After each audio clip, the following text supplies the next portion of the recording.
Good day, Cochrane. Welcome to another edition of Fireside Chat. I am Mayor Jeff Janung. Thank you for joining us today.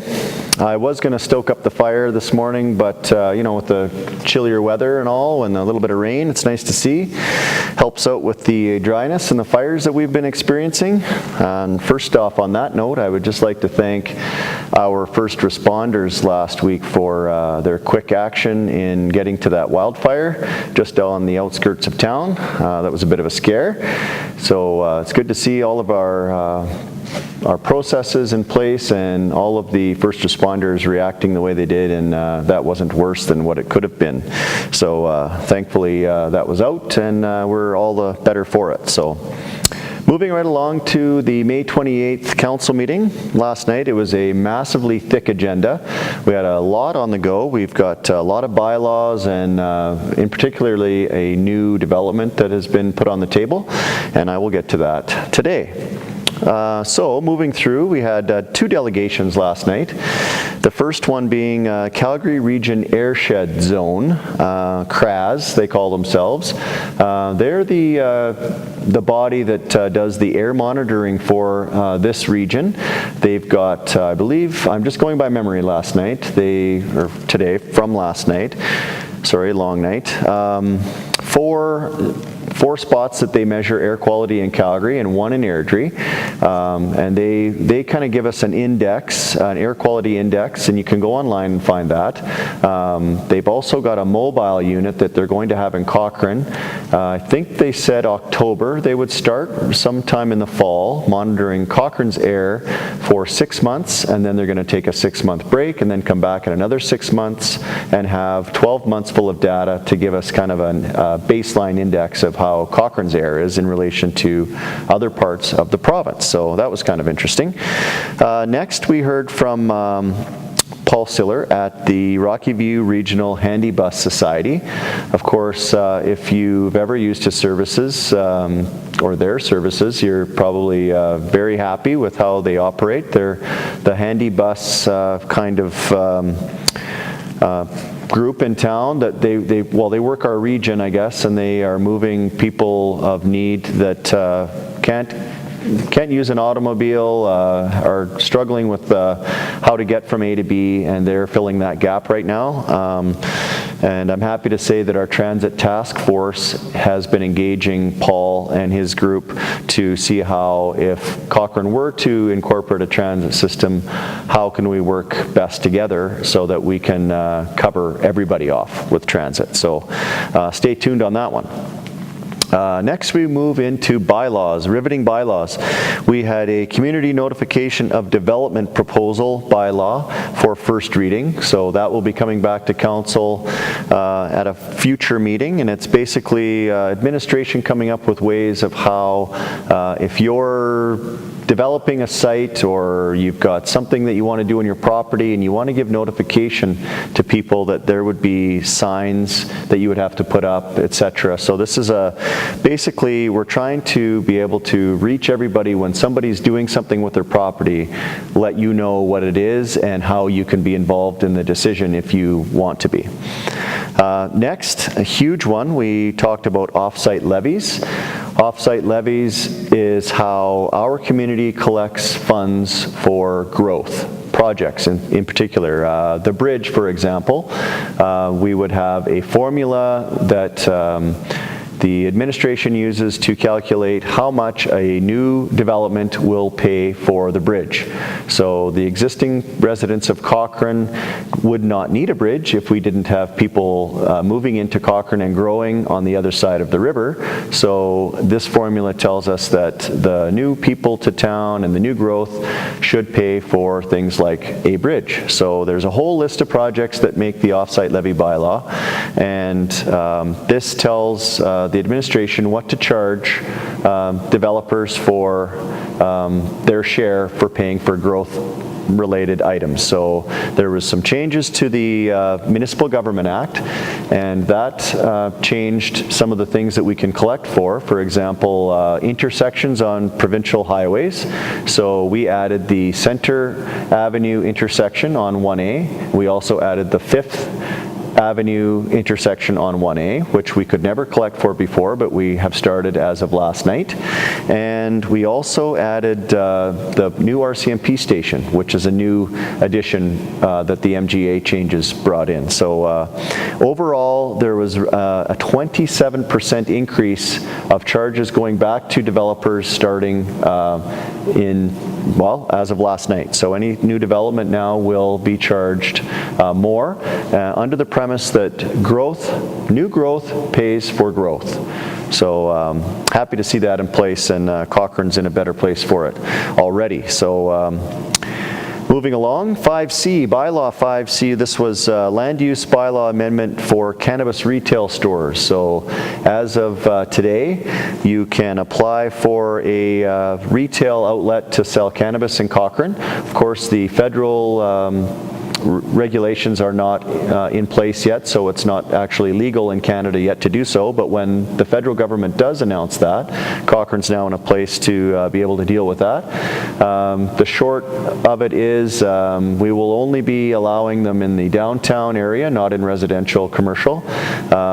They have to be 150 meters apart, so that's a full city block, so we won't have them side by side. The thinking there was to not have a cannabis district, so to speak, and not have a cluster in one area in particular. So when you draw a circle around all the places that cannabis is not allowed, like anywhere where children are, a school, a daycare, a health facility, there's very limited places that they will actually be able to be located. And historic downtown and the quarry being the main part, and then they themselves have to be 150 meters apart as well, so a city block. So we figure we may have about 2 or 3 cannabis retailers in Cochrane when everything is said and done. So that is in place. Next, we heard an amendment to the land use bylaw for 324 3rd Street. That was to change it from residential to, I believe, heritage mixed use. They are now, there's going to be an arts and crafts studio proposed for this particular site, and that was carried through. I talked about the MGA compliance. We've done that. Business license bylaw is now in effect. Just wanted to be clear, there was a little bit of noise made about the business license. This was basically looked at again to address the food trucks in our community. So food trucks are allowed, obviously, and there's some new regulations. We hope that we've cut out a lot of the red tape that food trucks were encountering when they were coming to Cochrane, or existing food trucks in Cochrane. So it's a much sleeker bylaw, in my opinion, on how to deal with food trucks. We also put in place a busker bylaw, and this is now, this caused a little bit of concern with council. We're not looking to charge buskers. We're not trying to regulate buskers in any way. It's basically a way of making a list. If you're a busker and you want to come and perform in Cochrane, you would be charged $0. But you would then be put on the database of buskers for Cochrane, so that if we can, if we're having an event or someone wants to access the list, we would have access to say, this person plays guitar, for example, and here's how to get a hold of them. So it's basically for the buskers to be able to utilize, and so that we can engage them and have them more proliferant in our community if we'd like to. So also, there's no way that the town is charging kids for lemonade stands or for shoveling snow or going door to door doing odds and ends around the community. There was some discussion about that, but this is in no way targeted at that, and I just wanted to be clear. So if you have a lemonade stand on the weekend and you're charging 5 cents for lemonade, have at her, have fun. We encourage that. And that's the kind of community that I think we all want to live in. Next, we heard first reading on bylaw 23, which was a land use bylaw amendment to the Willows West. That'll be coming back to council, so I'll speak about that in a future fireside chat. Next, lastly, and the largest document that we had, it was a document of roughly that thick, Greystone Area Structure Plan. This has been talked about in the community for a long time. It was bantered around in the election even. It's, of course, the old Burnco gravel pit site right down by our rec center. There is now an area structure plan put on the table, and there's going to be a public hearing. There's going to be a whole lot of public engagement about this. We'd like to get your feedback on what you think. Council just gave it first reading, so there was no commentary from Council last night about it. We did not hear from anybody. That is coming, but just a heads up to everybody out there that the Greystone Area Structure Plan is officially on the books in Cochrane, and they're looking to move forward with their plan. But first they got to get through our public hearing and then debate of council, and ultimately we'll see where we land with that. Next, community grants. The council gave out all of the community grants that were applied for through, I think May 1st was the deadline for that, so they were officially doled out last night. We did some spring budget adjustments. There were 3 items. A water treatment plant item to backwash our system a little better for the filters that we have down in the river. We were successful in a grant for our fiber program, so we agreed to that. And then we moved into, basically, that was the meeting. So because I blew through everything so quickly, I just thought I'd give you a little bit of a mayor's report.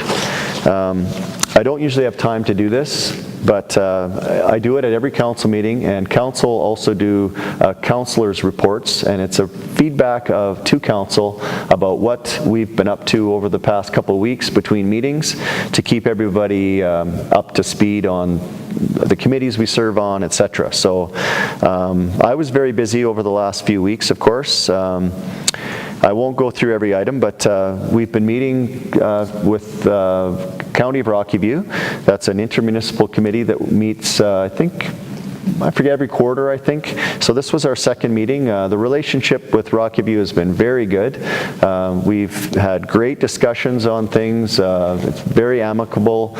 We trade between meeting here and meeting at Rocky View's office, and we usually have a sandwich or something, and it's been very good. And I've really enjoyed getting to know the councillors and the Reeve of Rocky View, and really working on improving our relationship. Obviously, they're our closest neighbors, and we share a lot, and we need them, and they're, to me, if we didn't have to have a border, we wouldn't, but of course elections require that we do, and here we are. So another thing, going through quickly, our Economic Development Office facilitated a Cochrane Cycling Community brainstorming session where all of the different cycling groups in Cochrane got together and talked about how to make Cochrane a more of a destination for cyclists, if you will.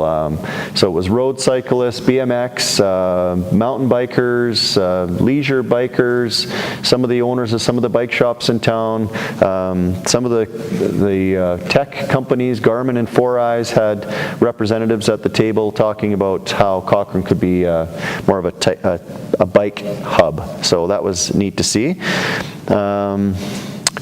Went to the Rotary Club luncheon, listened to Mr. Todd Hirsch from ATV. That was very interesting. Had discussions with CPR. That was very informative. I'm excited to engage with CPR. It's one of the things I said I would do as mayor was to try and find different ways to move our traffic woes ahead, and this council is very interested in that. So I had a meeting last week with CPR to begin those discussions on maybe taking some of the focus off of the highway and putting it on the railway. So way more to come on that one. That was just the beginning of that, but very exciting. I spoke at the St. Timothy's graduation on Friday. Congratulations to all the graduates at St. Tim's. 55, I believe. I've got the number correct there. Very next day was at the Cochrane High graduation. 179 graduates coming out of that school. Congratulations to everybody at Cochrane High.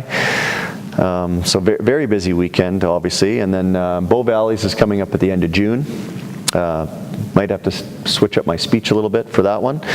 And then Cochrane Community Awards was very humbling to see everybody, I think we had 46 or 47 nominees. They were all paid tribute to, and we got to hear the story of why the community nominated each of these individuals, and there are some very special people in Cochrane. I know I don't have to tell everybody that, but it's the one thing I've found as mayor, it's very humbling to be, to just interact with people that are it's just so cool to see people doing such great things in our community. So congratulations to everybody that was a winner and a nominee. I'm not going to be here for the next council meeting. I'm off to Halifax for a federal communities, I forget the name of it. It's not coming to me. It's FCM, but it's the National Conference for All Communities in Canada to get together to discuss issues that affect us all. So I will do a report from there. Then I'm on a week's holidays, and I'm going to Colorado. So I would like to do a kind of a on-location video next time on my findings. I'm trying to meet with the mayor of Boulder, Colorado, to discuss cannabis and how their community has dealt with cannabis. Of course, they've been legal for 5 years now, and I would really like to engage with some officials from another municipality, albeit an American one, but this is the closest I can find to do something with an ally that can really give us some background on what issues they're encountering, what would they do differently before that we actually put in place our smoking bylaw. So I'm going to go down there and see, of course it's for personal reasons, but always seem to have the community at mind, and I'd like to just take advantage of the situation of being in a place that really is talking about things that we're doing in our community. So tune in next time for a on location either in Halifax. I'll do a little report from there, and one from Boulder to give a report on how cannabis is going in Colorado. So again, thank you for joining me for these sometimes long-winded conversations about bylaws and land use and community, but I find it's important to keep doing these and being engaged with you. So thank you for tuning in. This has been another edition of Fireside Chat. So long for now.